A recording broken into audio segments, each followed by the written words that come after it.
चरणदास जी नाम था। तो नूपुर को अपने पास रख लिया। किशोरी जी का नियम है कि जब रास में जाती हैं तो सब सखियां उनका श्रृंगार करती हैं और एक एक श्रृंगार जो उन्होंने धारण किया है वो लिख लेती हैं। कानन में कुंडल पहने हैं, गले में ये हार पहना है, उसके ऊपर मोतिन की माला पहनी है, फिर गुंजा माला पहनी है, फिर नवलखा के हार पहने हैं, हाथन में इतने कड़ूला पहने हैं, पैरन में पाजे। क्यों? बोले रास में श्याम सुंदर आते हैं, पता ना काचोरी करके भाग जाए। अगर एक कम रह जाए तो फिर ठाकुर जी की शामत कहाँ है, हमारी श्री जी का श्रृंगार बताओ। इसलिए सब सखियां जो हैं किशोरी जी के सिर से लेकर नख तक एक एक श्रृंगार को लिख लेती हैं पहले, रास में भेजने से पहले।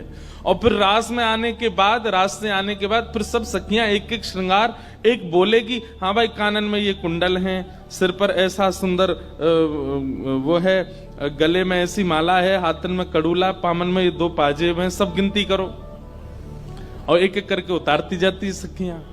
आज किशोरी जी के चरणों का एक नूपुर नहीं है। शाखा आदि बोली, हे श्यामाजू आपका एक नूपुर कहां गया?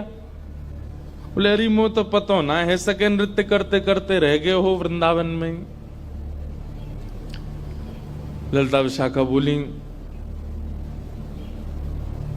स्वर्ग के इंद्र के हाथी के दांतों से बना हुआ नूपुर है वो, सामान्य नूपुर नहीं है।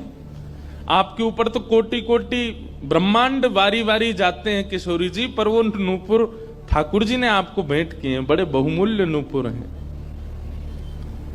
अब किशोरी जी बोली, मोए ना पता कहां रह गए हो कहीं पे। किशोरी जी तो मन बना चुकी है ना, दर्शन देना है उनको। तो ललिता विशाखा ने विचार किया कि हम ही जाती हैं, ढूंढ के आती हैं निकुंज में, कहां है, वृंदावन में। बोले अपने रूप में तो नहीं जाएंगी, तो एक वृद्धा का रूप धारण किया, एक वृद्ध मैया का रूप धारण करके ललिता विशाखा गई और वृंदावन में ढूंढने लगी नूपुर कहां है। तभी ढूंढते ढूंढते वो महाराज जी सोहनी कर रहे थे, उनके सामने पहुंची। अरे बाबा, हमारी लाली आई सवेरे सवेरे यहाँ पे और बाके पाम को एक नूपुर रह गयो, तेने देखो? बाबा बोले, तुम कौन हो रही? बोले हम पास के गांव की रहवारी, हमारी बहू है वो और या की लाली है वो, जाको नूपुर रह गए हो है।